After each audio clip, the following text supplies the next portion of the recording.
Okay, so let's begin. So, over the last 2 weeks, the techniques that I have shown you, minus just one, which I will show you right now, which is negative painting, these are the basic techniques that you can use for a lot of any kind of watercolor painting, really. There are more things that you can do for effects, like you can use things like salt and tissue or plastic and things like that to create different kinds of textures in your watercolor. But that is, once you know these techniques, that becomes like a level 2 or level 3, which needs more patience and experimenting. And also it comes from comes at a point when you are able to visualize what you want first, and then grab the texture that is, or grab the material that is going to give you that texture. Like, for example, if you are trying to create something that like a forest or whatever, there are ways in which, when we use bits of salt on a wash, that salt will absorb watercolor in a few places and create a certain effect. But that effect is useless unless you can visualize what you are trying to make in terms of that effect. So we will get to that at a later date. But I want to start off with negative painting, because this is one thing that a technique that can be used in multiple ways, and it can create a lot of drama for you. So we are going to make a leaf pattern in like a wash, and then we are going to paint in negative over it. So use up whatever colors you have in your palette right now to create a small wash for a leaf about maybe 3 inches or so. On our page from last week, we had this space that I'd kept for negative painting. So one kind of negative painting we will do over here. So just to emphasize on how pencil drawing is used in negative painting, the first leaf that you make, don't use any pencil for it. Don't make a shape. We will just directly use a light, whichever color you have, blue, red, brown, purple, anything that you can make a quick wash out of. Just hydrate that and use your pencil for drawing as well. So like you would use a regular pencil, you can use your paint to make the shape that you need. And like we make a wash, you can hold your book at an angle and make the shape of a leaf. I prefer to make a stalk in the beginning because that gives me the direction that I want my leaf to be in. And also I can then make the two sides of the leaf evenly on both sides of that main stalk.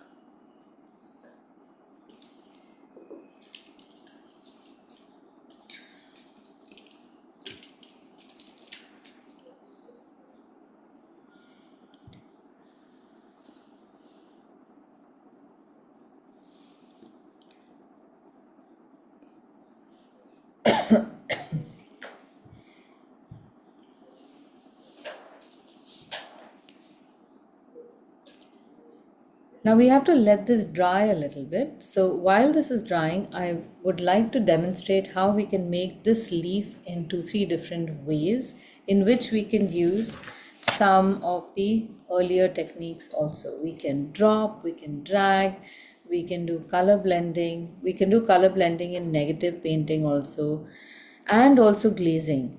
All these techniques can be used one after another together in a painting. Then you will never isolate one and use another. Like, for example, your color blending can be done as a glaze on top of a wash as well.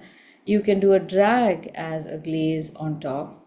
Then you can drop into a wash, which is what I'm going to show you now. So let's say I have some leaves, and I'm doing this right now purely to allow my earlier paint to dry. So I can make this leaf as a wash, and because it's a wash, it's fairly wet. So I can take another color like maybe a cerulean blue or something, and I can drop the paint maybe along the side and allow it to blend with the existing wet shade. So when you're drawing leaves which have got multiple colors, you can see whether this is a technique you want to use. And there is a way in which, using a very thin brush, I could also drag this, but every time I drag a color from one place to another, I can create an additional streak in the paint where the base can get dislodged. But I can always use the wet part to drag out a nice stalk with water that can become lighter, so you get this lovely foggy texture.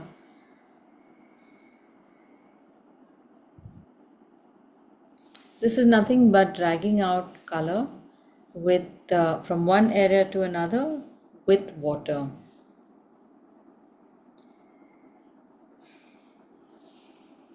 Then we can of course draw a leaf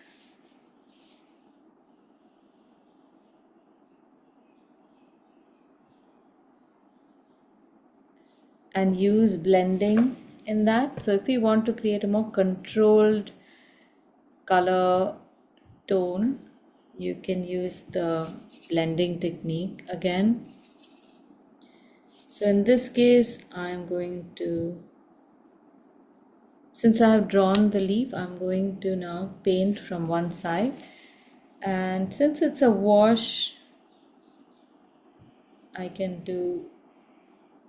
hold it at an angle, and very randomly I can blend in the same way, paint in the same direction as make the strokes in the same direction you want the color to go in.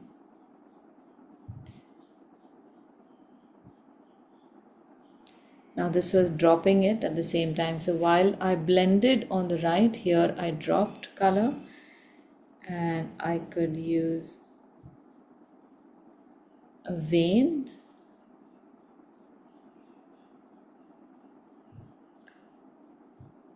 and then while I'm painting this, I could use a second color over here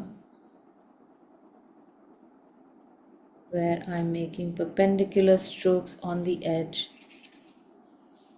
filling up new paint and blending. So this is in a controlled shape.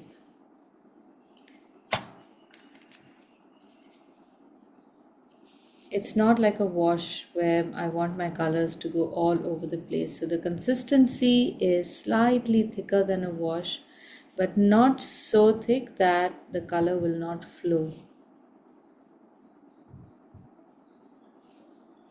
See, just a fun exercise like that can give you so many different kinds of leaves that you can enjoy.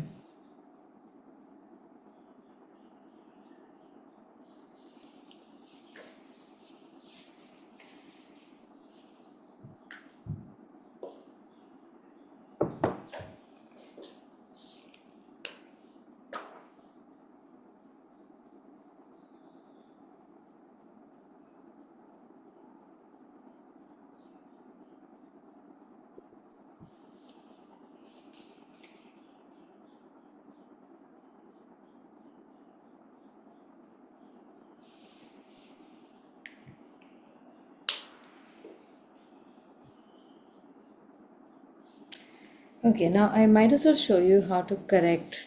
I absolutely hate the fact that this leaf has got such a huge stalk. It seems so unnatural. So I want to change this. When you want to change anything that you have made that is inappropriate, don't look at just adding, like I want to make this a little fatter so that the size of the leaf matches the stalk. But if I just add from here, that is going to make it patchy. So I can make a deeper color and glaze over it. Maybe the same shade will do, but you don't really need to match the shade for a second layer. I must accept that I may be still able to see this line, but I'm hoping that it's not there. And I'm hoping to dislodge those that color.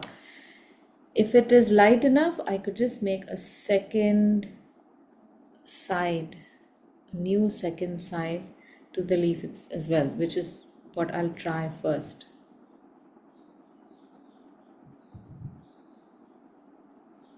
Okay, and this time now I'll go over this whole thing. So I'm not merely adding, I am adjusting,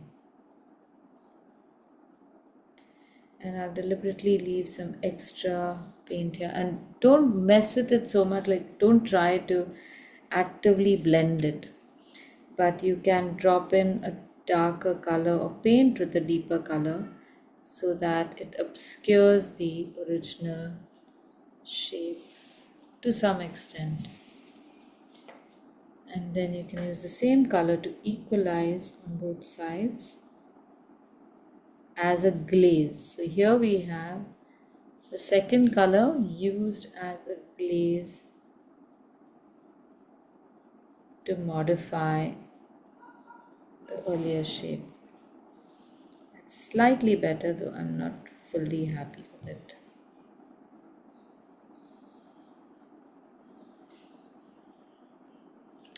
And this is not the end. So after this dries, if I feel that this needs something more, I can make a third layer or a fourth layer till I'm satisfied.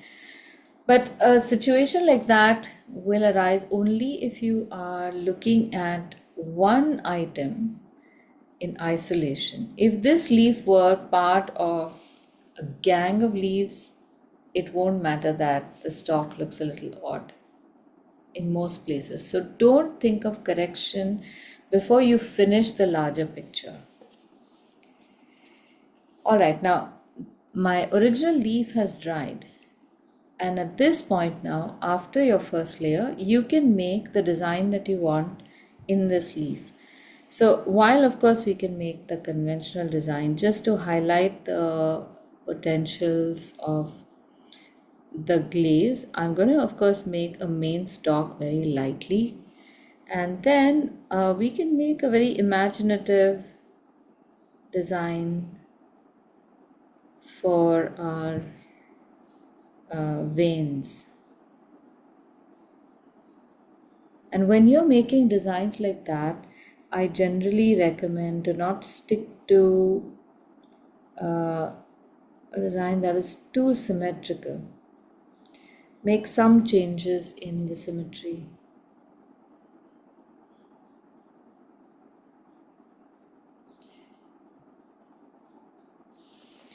You can of course make just these veins, that is fine. So this can look a little bit like a one of those wrought iron grills.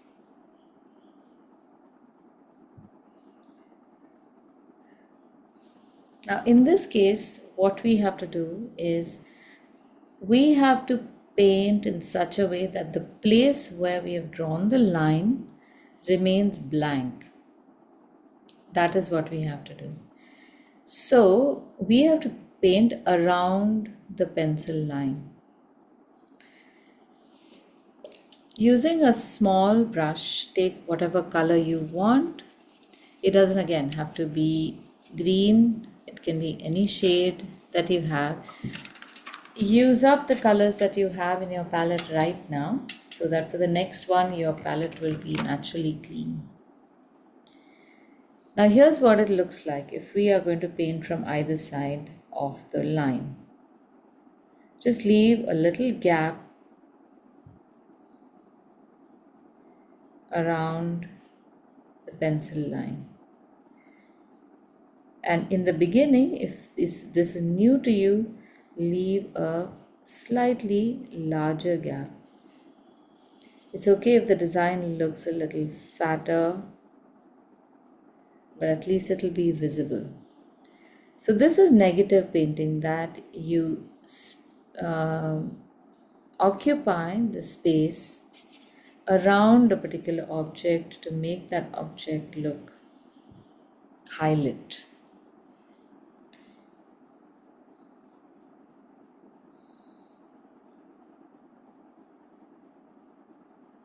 Now what we need to keep in mind is that when we are drawing these lines, these are like drawing an outline to an object.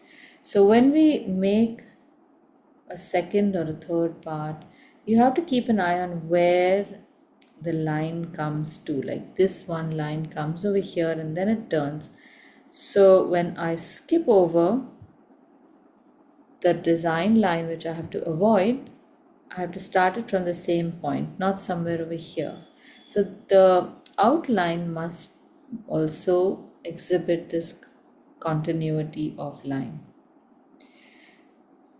Because we are painting with such a small brush, accuracy is more important than evenness. Your paint might look a little patchy and uneven. Try to ignore that for now. Those textures actually look very beautiful afterwards.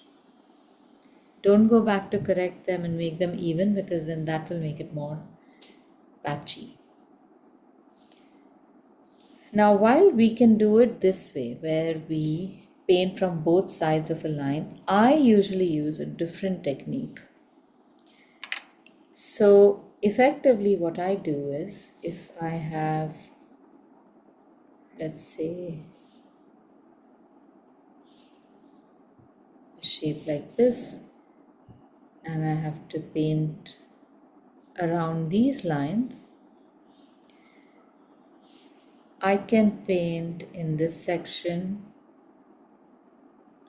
and then in this section,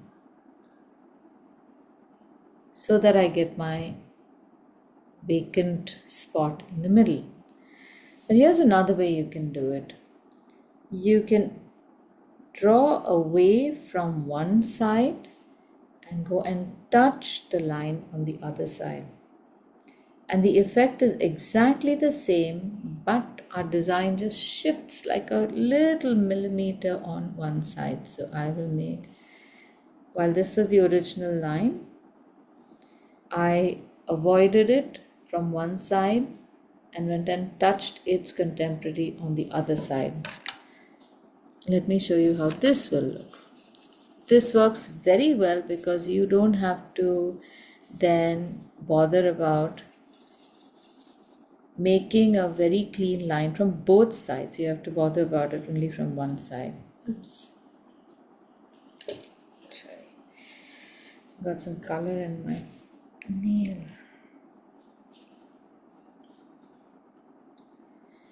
Okay, so I am avoiding the line from the top and from the side, because I want the center vein also to be visible.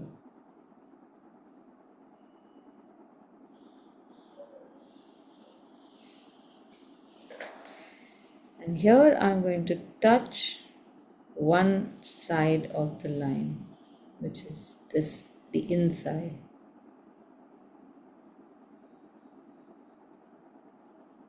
This line just continues, so I'm going to make it on the inside of the circle as well.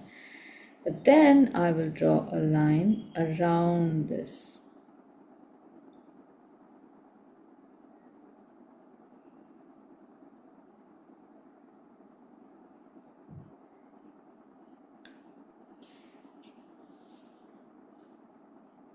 then start painting as soon as I can, because I don't want the outline to stick out too much from the painted part.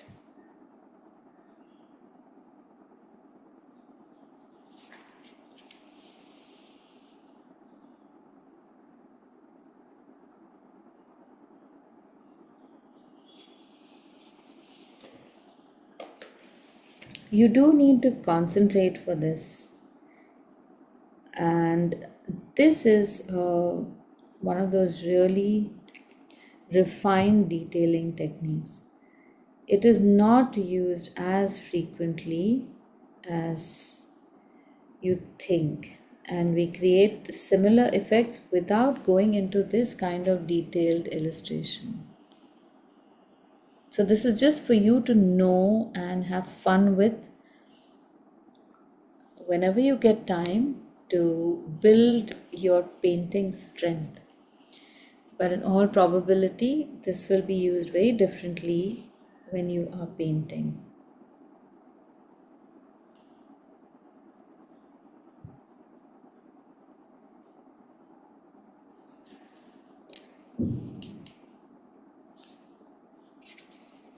Let's try another one. So now that I've left a gap from the top, I can touch the next line, and here I can choose whichever side I want to touch, because it's a new section on the left, but I have to keep a gap from the main stem. Since we are doing this painting as a glaze, make your brushwork very light.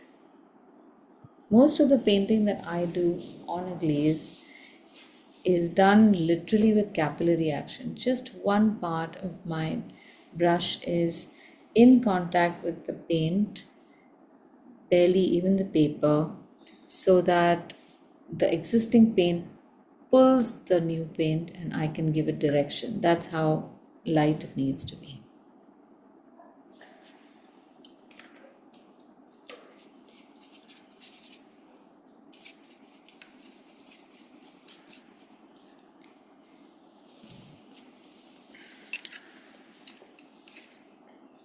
I just finish this one side and then we can do the other side for homework.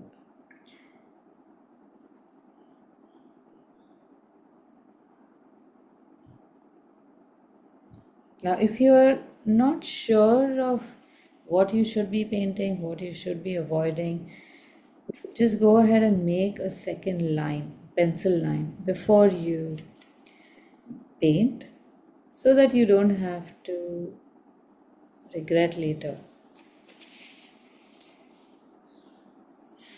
When you paint it like this, you don't even have to erase the lines. Like in this case, you can see the line in the center, and you can go ahead and erase that. But when you paint it like this, you don't see the line because it's a gray line. So when you put paint over it, the paint just overwhelms the line, so you don't see it. And you'd be surprised how much time is wasted in erasing stuff that you can avoid.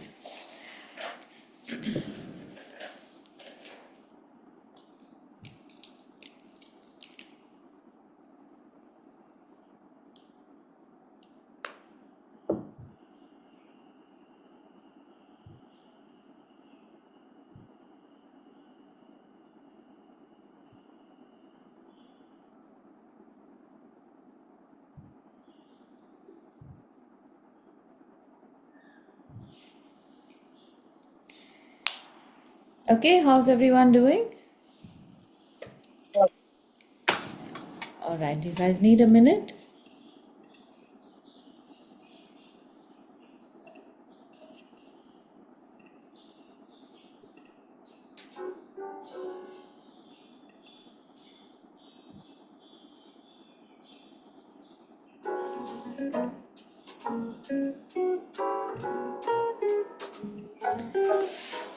Malika, hold the book.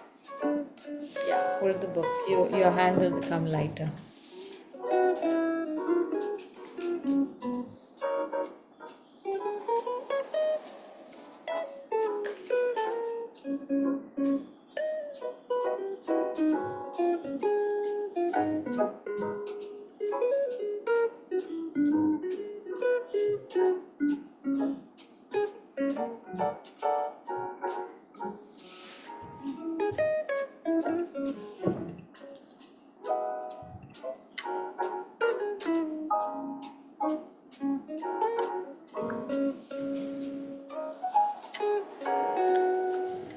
Okay, let's now put all these techniques to some practical use. I've sent a bunch of images, largely flowers, one butterfly. And we're going to try and make some of these. Let's see how many we can make.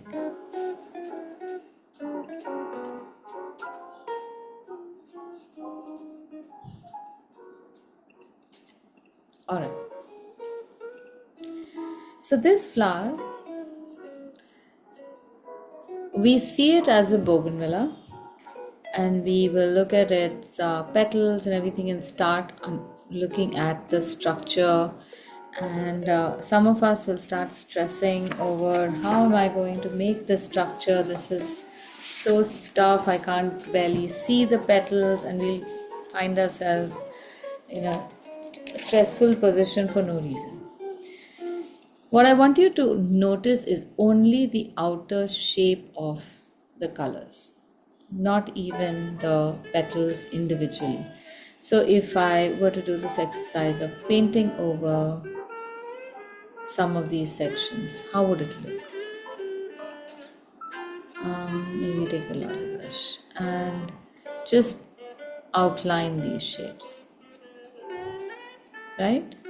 So this is how the shape looks. It could have 3 petals, 5 petals. This is the overall shape. So all of them have got some shape like that, and this clump, the entire clump has a shape like that. There could be 3 flowers, 4 flowers, it doesn't matter. So what we need to do is start identifying and seeing the clump. In that, we also have to notice the areas that we have to leave blank. So we have the actual flower of the bougainvillea which we have to leave blank in a particular place. And then we have to paint around it. And we paint around it in layers so that we establish the existence of, or the illusion of, petals and sepals and all these stamen and everything. Okay. So what we're going to do is just make that overall shape, and don't make it too big. This is a new page that I've taken, just about this size, so you're not too intimidated by the size of the painting. Keep looking at your subject. Don't look up and down if you can help it. If you're looking at it at the screen, hold the book upright so that you can see this and you can see your flowers at the same time. When I am drawing this, in fact, I don't even look at my book. I look at the screen on which I can see my window, and I can also see the reference image. So this part is again addressed in when we do drawing. And while you guys have, of course, joined for the watercolor, I will urge you to also continue with the other topics, because drawing is a very underdeveloped skill, and everybody seems to feel that because it is pencil, I'll get it easily, and that doesn't happen. So I have one clump of flowers here, which is where I'm drawing. Yeah, so this is the white flower, this is its petal, and I have to draw this shape so that I can come back around that whole clump over here. I've drawn an extra petal, I'm ignoring it, I'm just going to keep it. and then some distance away I will draw the other shape.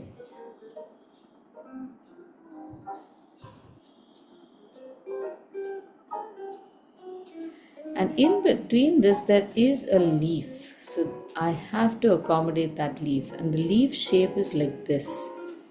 It's not like a regular leaf that we make. Draw a stalk coming down, stalk for the clump of flowers here, part of a leaf on the right,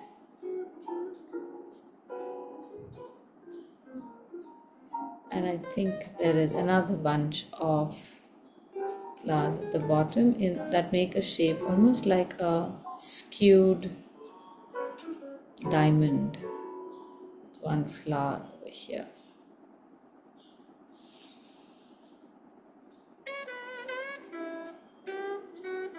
The leaf that is looking sideways,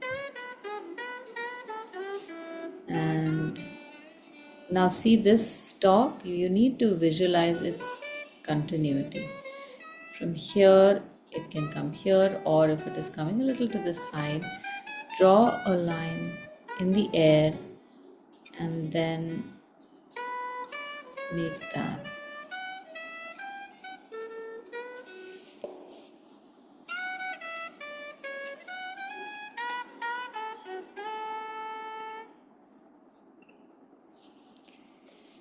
So there will be these things happening, extra lines and all. Let that be. Don't erase, don't try to make it too perfect. When you're trying to make the illustration too perfect, it lands up looking more of a mess. If you don't make it too perfect and you just have these wobbly lines and they are confident lines, they will look good. There's no explanation for why, they just do. Now what we have to do over here is throw in color so that we see a certain translucency on the top and a slight deeper color in the mid sections. The extremities are translucent, the mid sections are deep. So how are we going to do this? We can either drop a whole lot of concentrated color in the center and then drag the paint to the sides. So then that's one technique. We could use the blending technique to first put in a light color on the edges and then pull in a more concentrated color towards the center. You could use a light color and paint the whole thing like a wash and then drop in a dark color. So there's 3 different techniques you can use to create just this one wash. Now since I want to do a little experiment, we have 3 sections. We can do all 3 techniques and see what works well for us. So let's start off first with identifying and making the color. This is just a plain scarlet mixed with crimson. Yeah, one second. Here's how I am wiping my palette. You don't have to wash the palette, just clean up one section of the palette and you're good to go. So you have to decide which of the colors is worth sacrificing. Yeah, sorry, go ahead. Could you also please show how you're taking the color with the brush and putting it on the paper? Yes, I can do that. Yes. Thank you. All right. So firstly, let's take some color out. Some scarlet and crimson. Because they're the same similar shade, I don't wash my brush in between.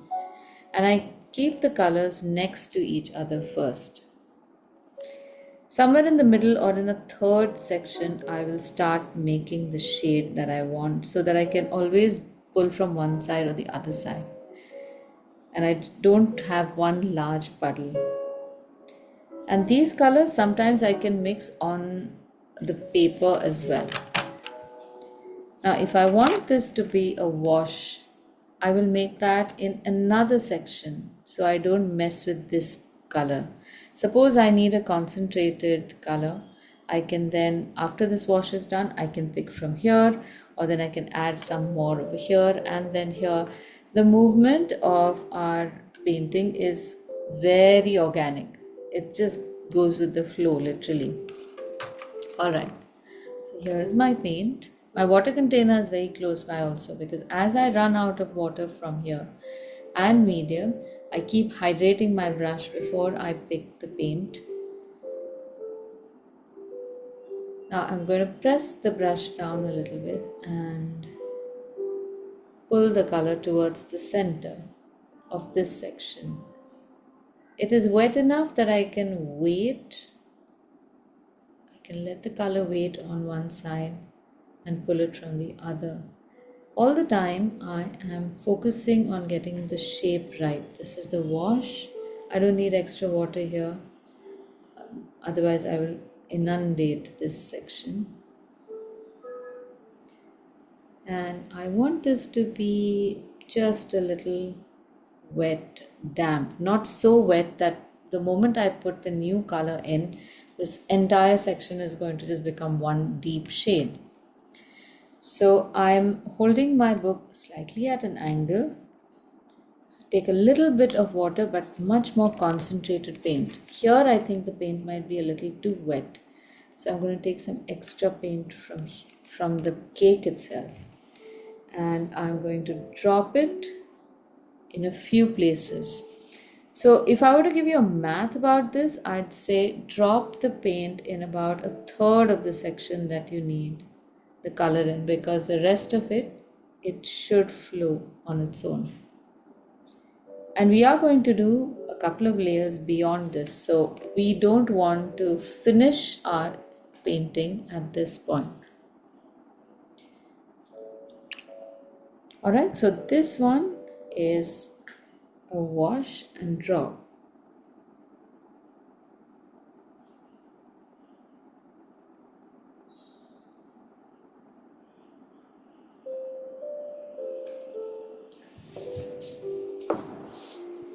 Okay, do you want to do this? I'll wait for you to finish this part and then I'll move to the other one. I'm just stepping away from my desk for a minute. Huh?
Okay, I'm back.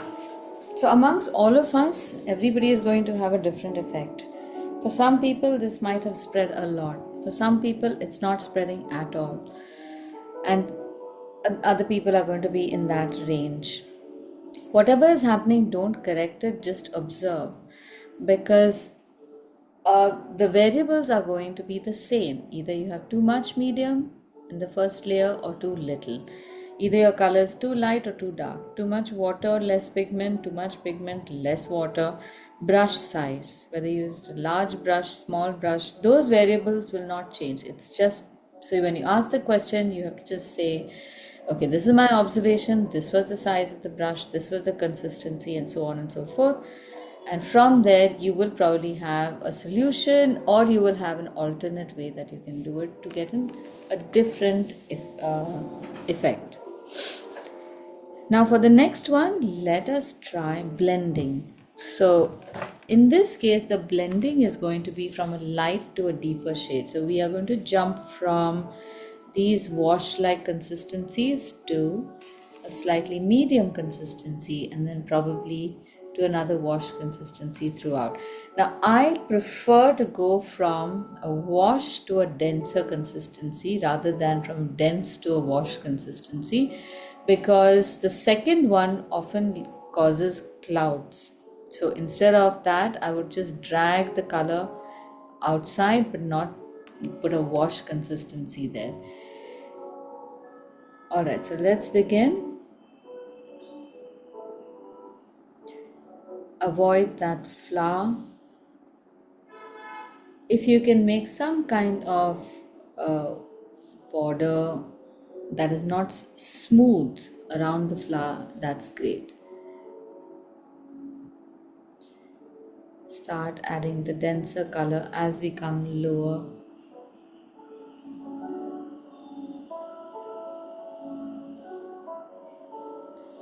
And now the lighter color, which is still not a wash, can go to the sides or come from the sides.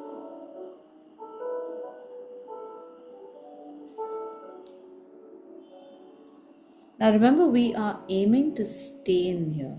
So don't drag the paint, because if you drag the paint, then it's not going to stay in this place.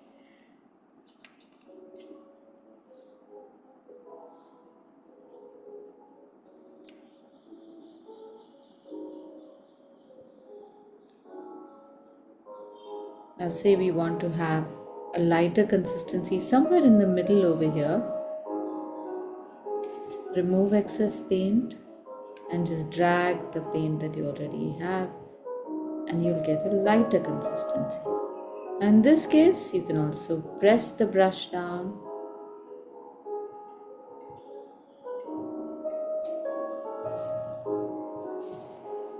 Keep an eye on all the edges.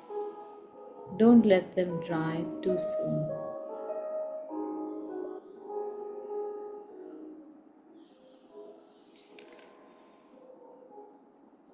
So now we have got a very controlled shape with deeper sections, lighter sections, and I in fact have got this amazing edge also, which I can see I can use. My color dried over here, but I didn't go and correct it. And as it turns out, in the reference image, there is a petal shape over here of the petal in the foreground. So I am getting my effect from a mistake.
Now in the last one, we are going to drag the paint.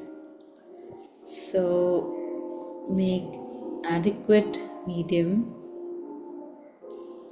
and put it in, maybe you might have to put it in a couple of sections, and even maybe a couple of times.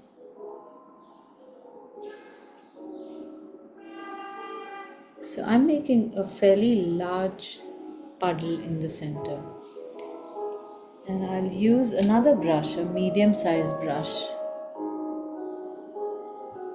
with very little water, and just drag this paint by pressing the brush down into this section. Now I would advise that you use this technique only in small areas, because dragging across large areas will just dry the paint. It might take that long. And I'm going to move my palette now, because I just need to rotate my book. So keep your book in the position that you can paint most comfortably. And again over here, allow for the paint to flow and do its own thing. The center section of the puddle that we've made will not be touched, so that will remain dark. And from everywhere else, we will pull it outward very lightly and let it do its own thing here, whatever is happening.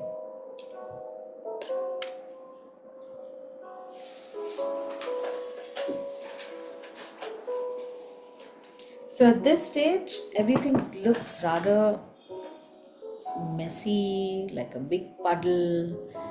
Great place to start doubting yourself. Am I doing this right? Why is it all looking wrong? This is the point. So somehow you have to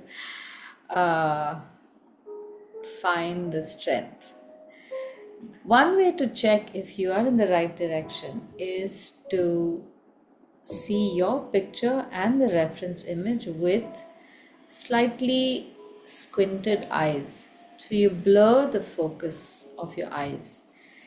That way you can focus on the shape, and if the shapes look more or less the same, then you are on the right track. The effect is going to look different because we are translating photograph into a painting.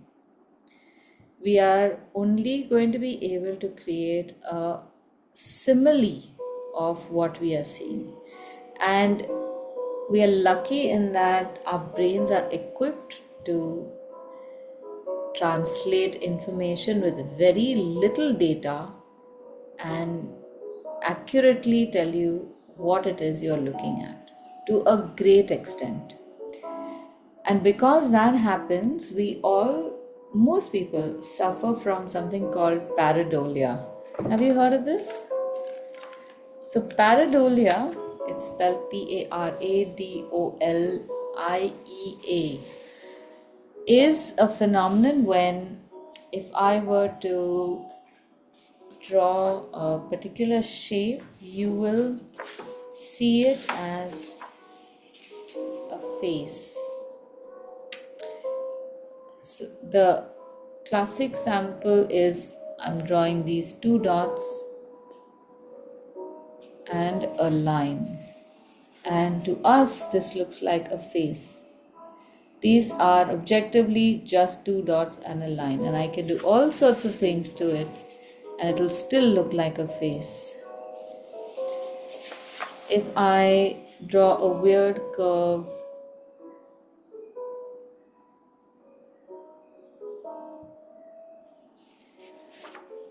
you might still see it as a face looking sideways.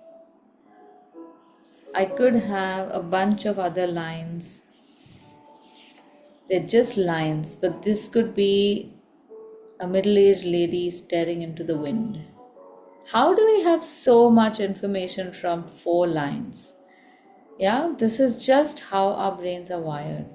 And that is an advantage, especially for beginner artists, because you can make a puddle of something and whoever you're showing it to will make their own meaning from it. So the stress on us to create something to look exactly like it is very little. We don't have that. We don't have that need. All right, now we have got all these beautiful effects. This is what watercolor is about, to enjoy all these things happening. There's some places where the color is more concentrated, some place where it is just blended into other shapes.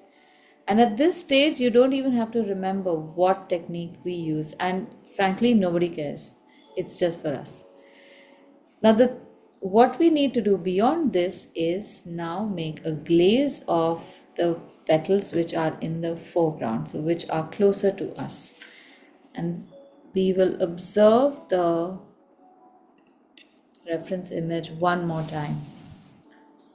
And this time round, we will start going closer and seeing the shapes again, which are which we can cut out from the overall shape. So we have this almost like a teardrop or a skewed teardrop shape.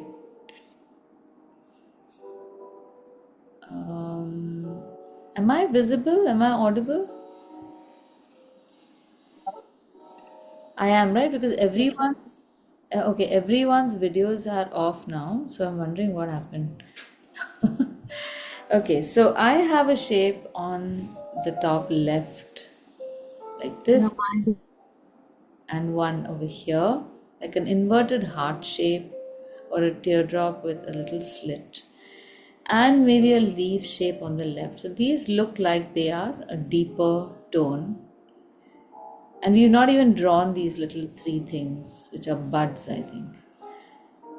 So we make 1, 2, 3, 4 petals on top, and again just look at the shape. This is going to be part of the shape that we have already made. Now usually we don't do this in pencil, but for today we will. In my drawing, this becomes one petal, and then this becomes one petal, and so does this and this. That's it. So I've cut out from the original where my petals, darker petals, are going to be. And now all I need to do is take a medium to a small size brush, so something like a 4 number. Use the same wash that we did over here. Beyond this, the technique is the same in all the flowers.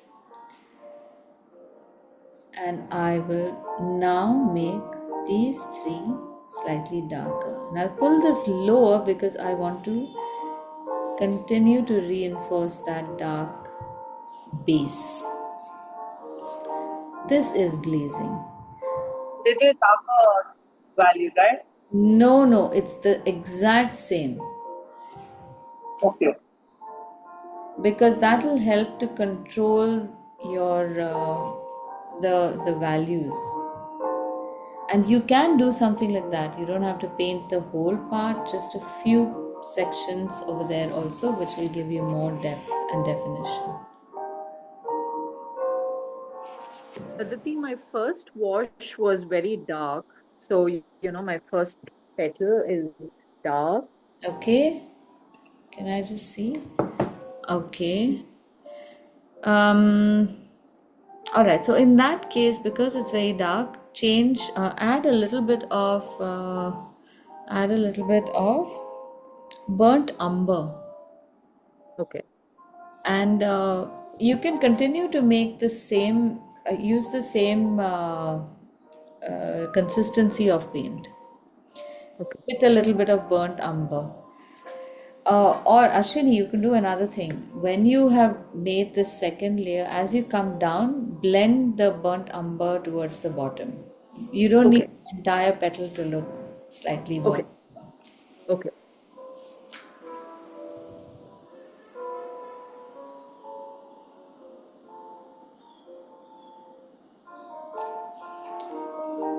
Okay, now don't fiddle with it.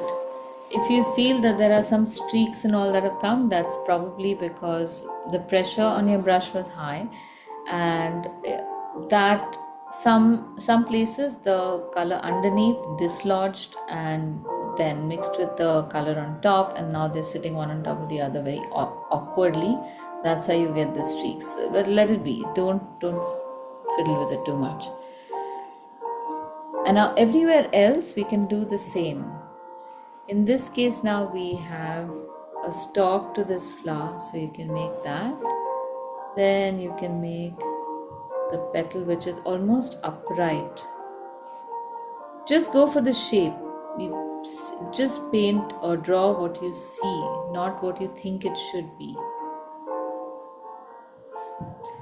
All the petals on the left, I think I've got an extra petal also here.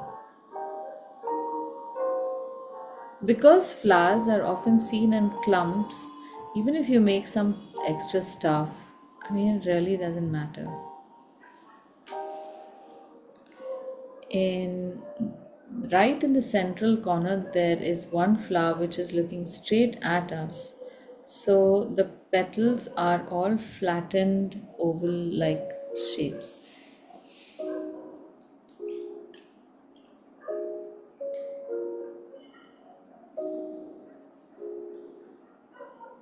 Now, here again, just drop these colors. And you don't have to drop them everywhere.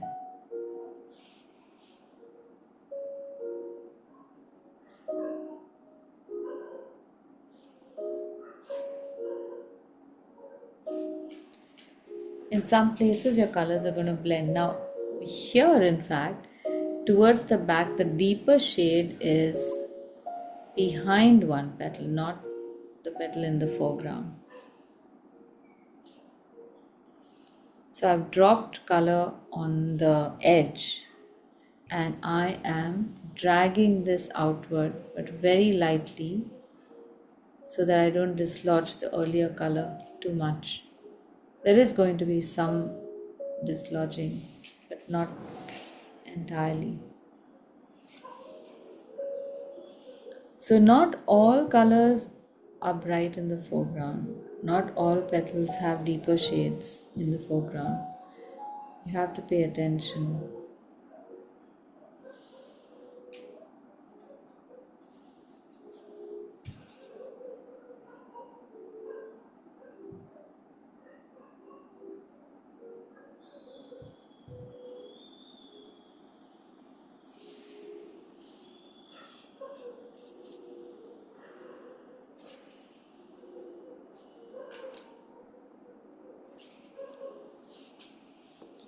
Here I'm going directly with my brush. I'm not even drawing.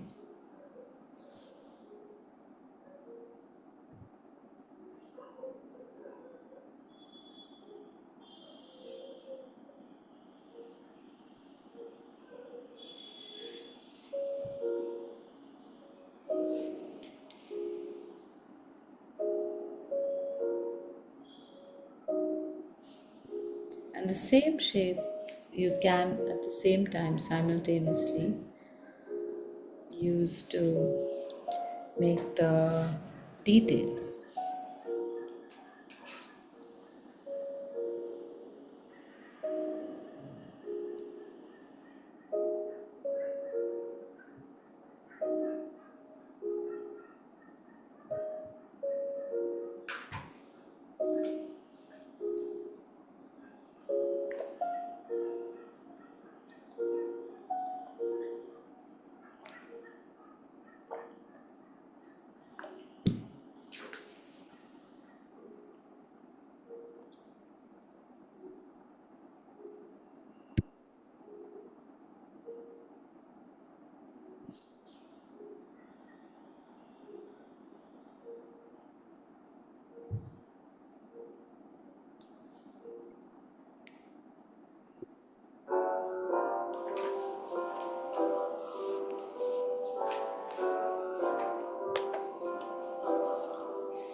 Now as these colors are drying, mine has become excessively patchy today.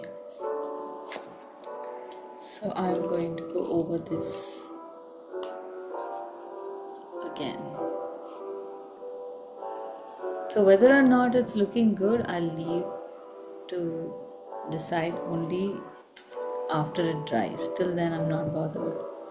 And any place where I have these light patches, I just know that I have added to more water than I needed to. So in the next layer, I will add more pigment and it should be sorted. I'm taking a bigger brush. But again, as far as possible, don't paint the same thing again. Paint something different. So every successive layer, paint something less or paint something else. Now I'm just making these random strokes because I already have enough depth with the earlier layers. Even if they're patchy, that's fine.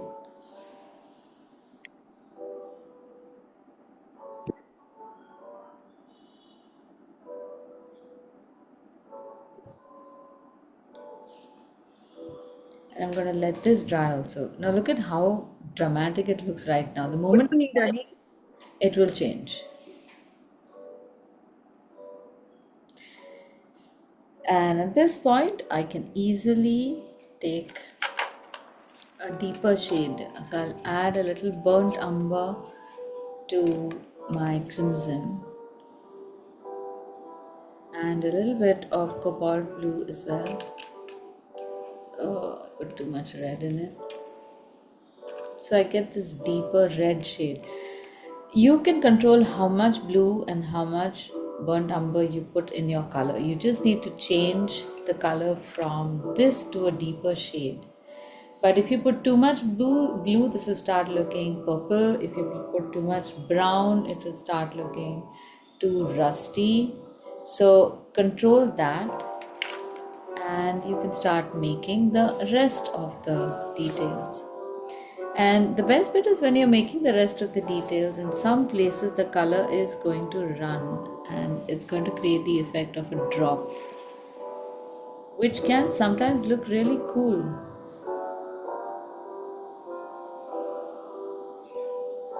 I'm adding some shadows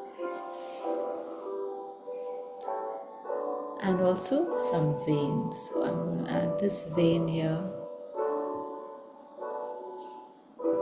This color also I can make it slightly lighter. Aditi, can you tell me what colors you used again? Yes, so this is scarlet and no, not scarlet, sorry, crimson. Crimson. Okay. Crimson, burnt umber, and cobalt blue.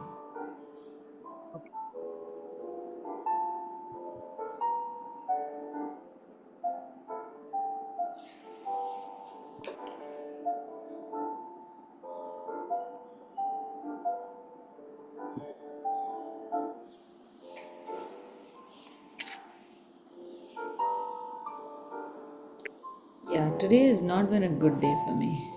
Very patchy. But I will make it work.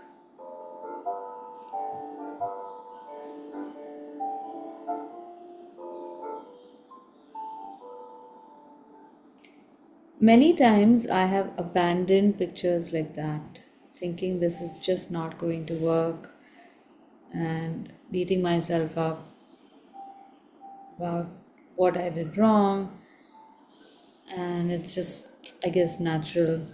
And I think as women, we excel in making ourselves feel bad about something that was not our fault. But once you commit to completing the picture, you'll notice that as soon as the details start coming in, something changes. Something starts making sense in despite all these weird shapes.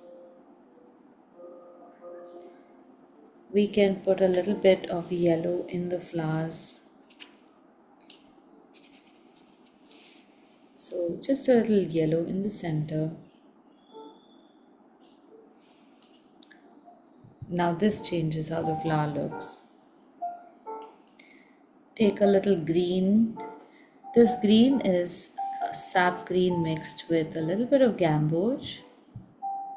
And if that color is too vibrant, then add a little bit of yellow ochre to this mix. So sap green, gamboge, and a little yellow ochre to tame that green a little bit. And again, using a medium to a small brush, just put a nice wash down. This color can also be a little lighter first, not too dark. And of course, the same techniques apply here, so I can easily add a wash, darker color in this drop and pull it down. So it's fun and it's also necessary that you use all these techniques of dropping color, dragging wherever needed. Now I have put enough green over here. I don't want the whole leaf to look this shade, so I will drag And the only reason I have separated them out to you so that you know what the possibilities are. I'll use blend. Sorry, Aditi, what were the colors again? Yeah. Sap green and? Sap green, gamboge, that's Okay. warm yellow, and yellow ochre.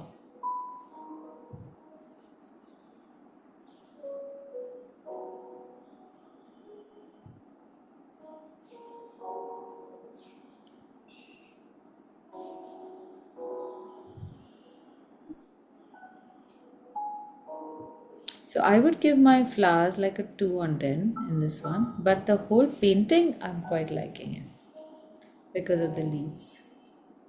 This is totally unacceptable for me. Too much water I've used. And I think the reason why this has happened, I'm going to blame the weather because the humidity has shot up big time and I have not had time to adjust.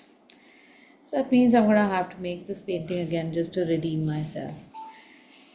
But I learned some time ago that there is always somebody you can blame after yourself or before yourself. Starting with, you can blame the weather, you can blame I've gone as far as blaming my kids, my pets, my parents, and if everything fails, just blame the government because it just takes the stress off of you.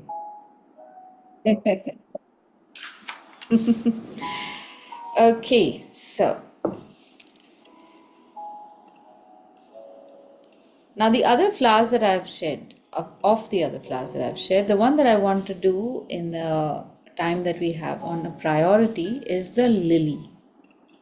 Because here is where we can practice the negative painting. While the flower is well and good, you know how you can do a little bit of blending here and here, color drops. I also want to show you how to create these shades or shadows. But more important than that is the painting around. Now this is a very deep, dark black shade, a studio photograph, but we have to create a sense of that effect. So we'll start off with making, again, just make the silhouette, but this time you can make a little bit of the petals also. There aren't too many, there's just one petal folded into itself. So make the scroll-like shape, follow the lines, make the line go towards this overlap, and then make an S-like shape around it, and we're in business. So I'll show you how to do this, and then we will put in a little bit of a wash, and then we will start making the backdrop. So it's going to take a little time because we have to wait for the main wash of the flower to dry. Don't make the flower too big. You can start with this curve on the left,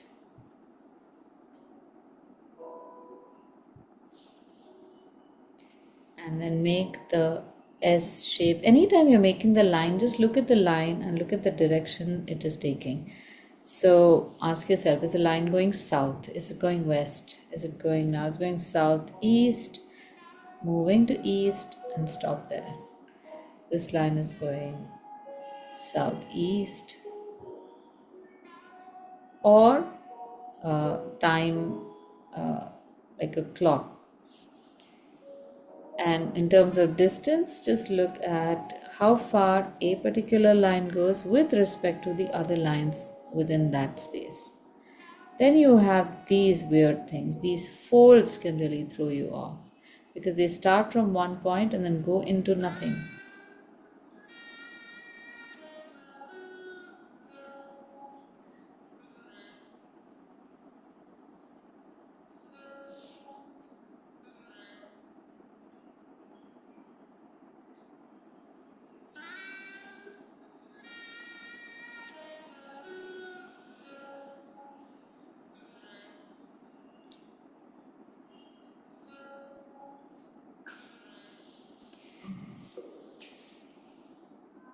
Okay, here's our flower. I think my flower has become a little long. So I'm going to do a cute little trick. I love to do this. I'm making a box around the flower but it's slightly smaller than the flower itself, so it's going to cover a smaller section. So this, I love it when things explode out of boxes, or you have a box that just emphasizes a small part, because in terms of design, I think it has a lot of potential to say something without using too much of space, emphasizing without making it overwhelming. And I'll make these lines. This shape, by the way, can be anything, but I like the contrast between a very fluid shape of the flower and a very stoic face, stoic shape of the square.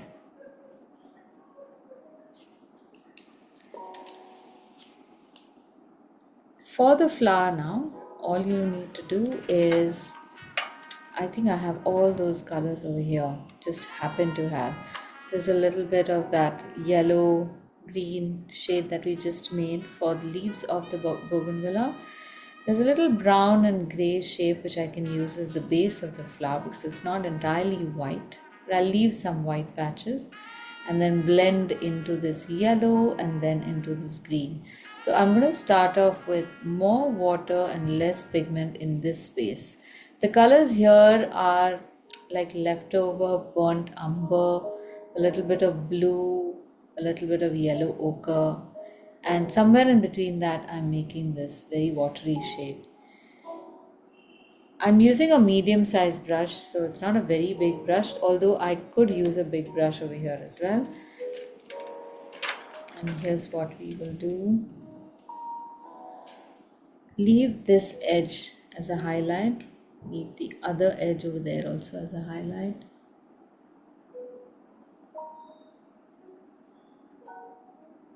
Just press your brush down. I think I need a little extra gray over there. Oops, I forgot that thing in the middle. Somehow I'm going to make it.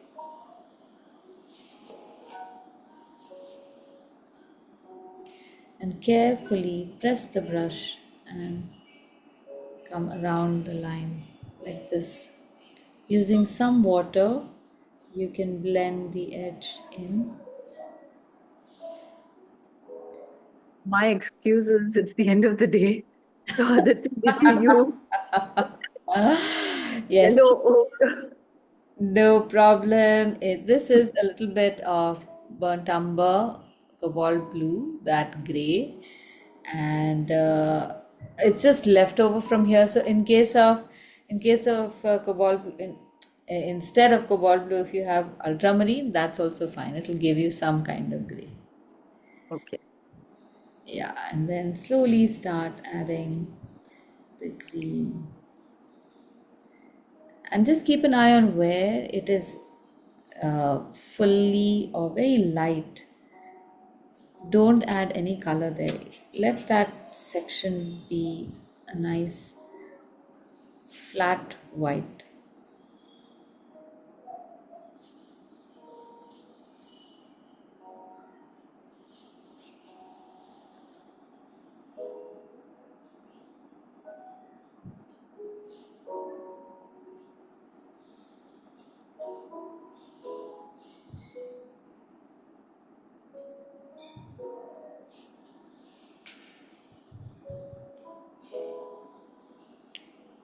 Aditi, Yeah, reference of this flower is not on WhatsApp, is it? Or it I is. It is. It's the last flower. Have you not got it? Do you want me to send it to you? sure, no worries, sorry. Okay.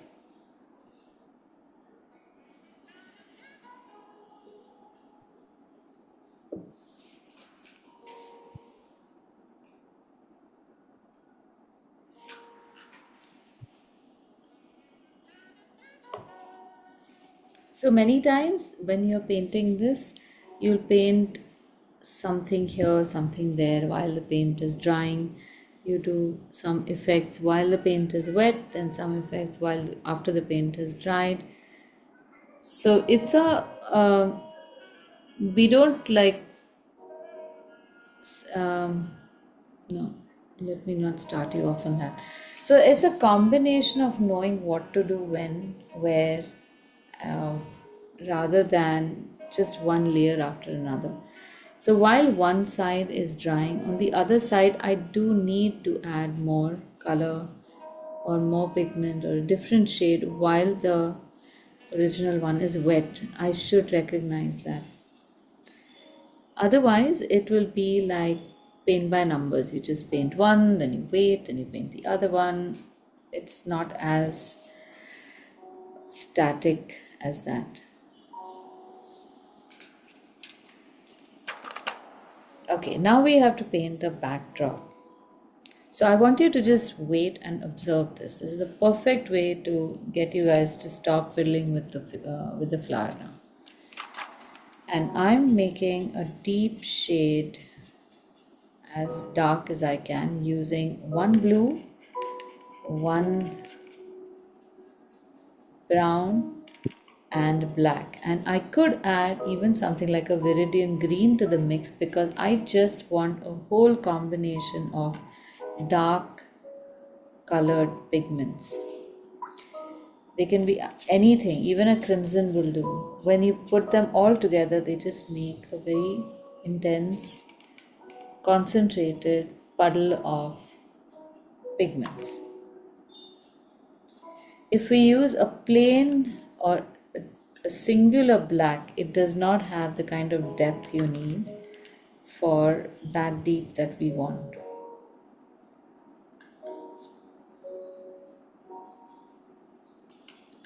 Okay, now I need this color to flow, but not necessarily as watery as a wash. The darker your pigments, the chances of your painting being patchy are higher. So I'm just going to hope that is not too patchy. But I'm holding the book at an angle as I'm painting this, and I can change the angle to where I want my paint to flow. Okay, so now I'm holding it sideways because the direction of my painting has changed from coming down to going to the side. I will also use a thin brush while I'm making this wash so that I can control the detail.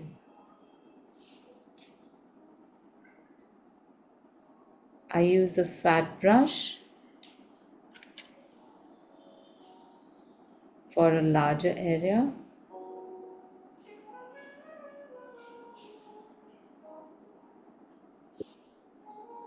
And you can continue exactly like we do a wash so that we can maintain that the paint.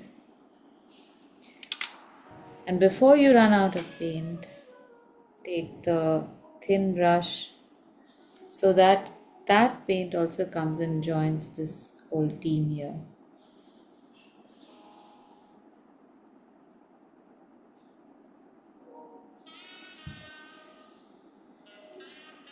Now I have to change the angle to make it upright.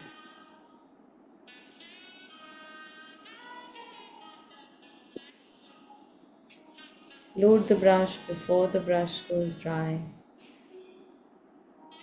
And now change it to upright.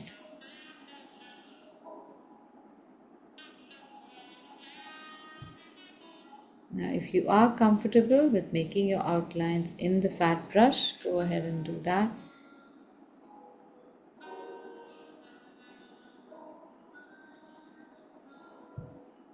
And in the smaller sections, you can just drag the paint down. You don't have to go sideways because it's just inefficient movement. But when you come to the bottom, if it is a wide section, just see that all the pigments get a place to sit. Okay, that's it. So I have moved it from starting it like this, moved it sideways, turned the angle and brought it down. It is going to look a little patchy here. Let it be. I'm not touching it right now. I will touch it later, touch it up later. Now, one thing to avoid over here is to make the full outline in the beginning. I won't recommend it, but again, because it's a dark color, it can be absorbed in the dark paint itself. So if you want to, go ahead and make that full outline and then start painting.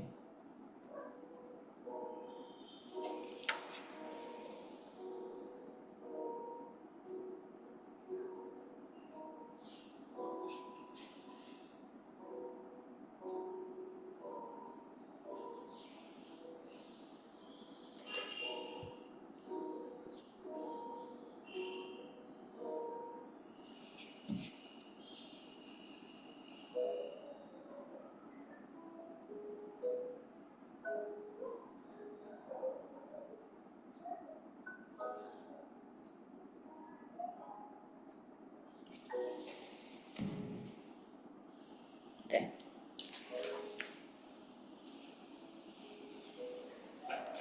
No matter what we do, when we finish painting, the dark color is going to become a little lighter, even a lot lighter.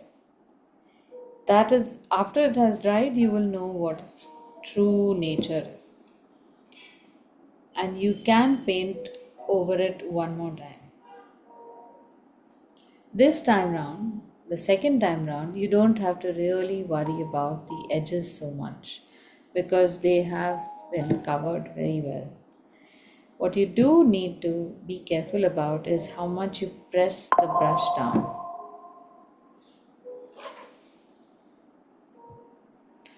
And don't press it too much.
So now in this case, I have not finished the detailing of the flower, but the the background, if it is dark, must be made after you have finished all the detailing, so that none of that color runs into this. We might have to make some strokes that go outside or whatever, so you don't want that happening. Anything inside you can still do. The So, background, did you do you took black and oh, I'll write the colors over here. So, any dark pigments are fine. So, I took burnt umber,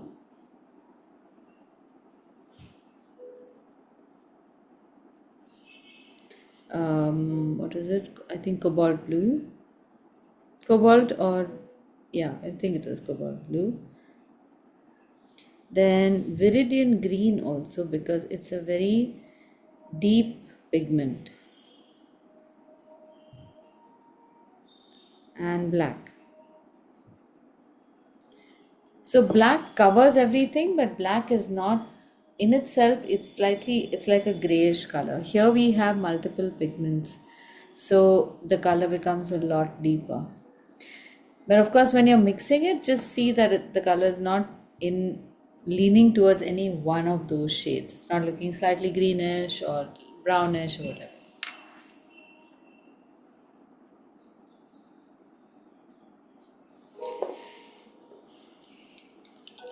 So for this to stand out even more, I can of course add other things to the flower, which will again be stuff from here. So if you don't mind, let me just take a couple of minutes to detail this flower for you. You don't have to do it, you can just observe.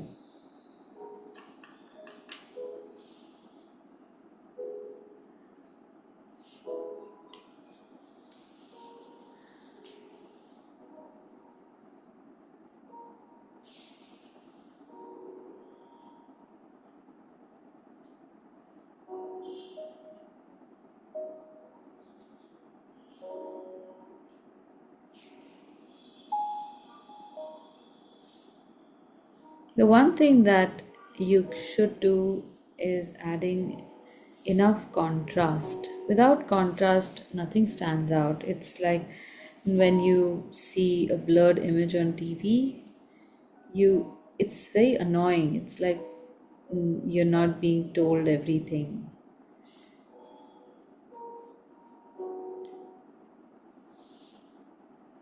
So for soft details, press the brush down like that. This is a thin, very thin number. I don't know how my number 2 is this thin.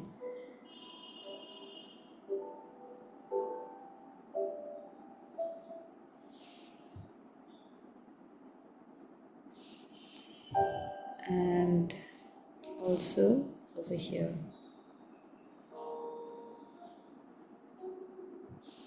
So the gray shade will make whatever color you have look a little deeper. Even if it is a green, it will look like a deeper green because our paint is translucent. So if you can't think of a shade that is matching whatever shade you see, like if we think that in some place we want to make it a deeper green or deeper yellow, there is a good chance that you will get that effect by just adding a gray. And then again, after that, if you feel you need the color more intense, then you can add the same color itself, and that should give you the right effect.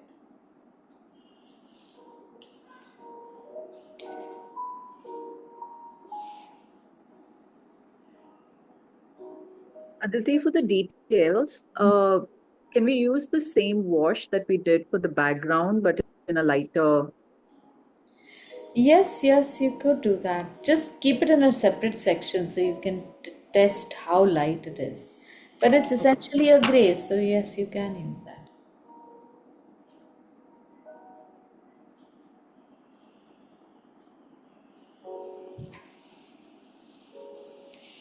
Okay, my lily is pretty good. I'm quite happy with the lily. I have redeemed myself in my eyes.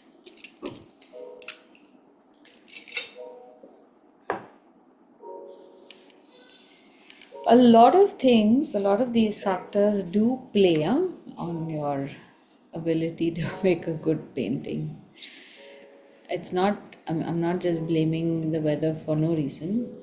So, of course, the usual factors are there. You have paper, paint, water, brushes, all of that is there. Weather is another thing that you cannot really control. Because of that, whether you're sitting under a fan or an AC, that changes everything. And over time, you will start figuring out what is your threshold, how much water you need for the conditions around, or pigment, or brush, and whatnot. But in the beginning, when these things are happening, I mean, I have made this bougainvillea innumerable times and I've never had these puddles.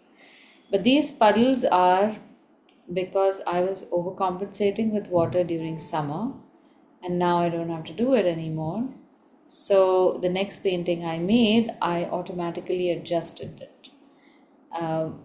We did not have as many layers in the lily as we had in the bougainvillea, but still I was able to modify all of that. Now, why I'm explaining this to you is there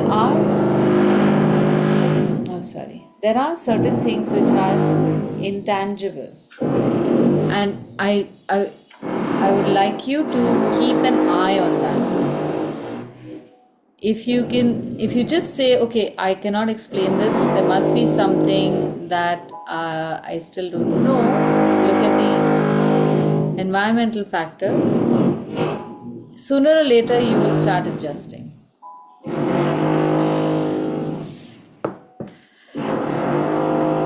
Sorry, my neighbors have decided that our class should end now.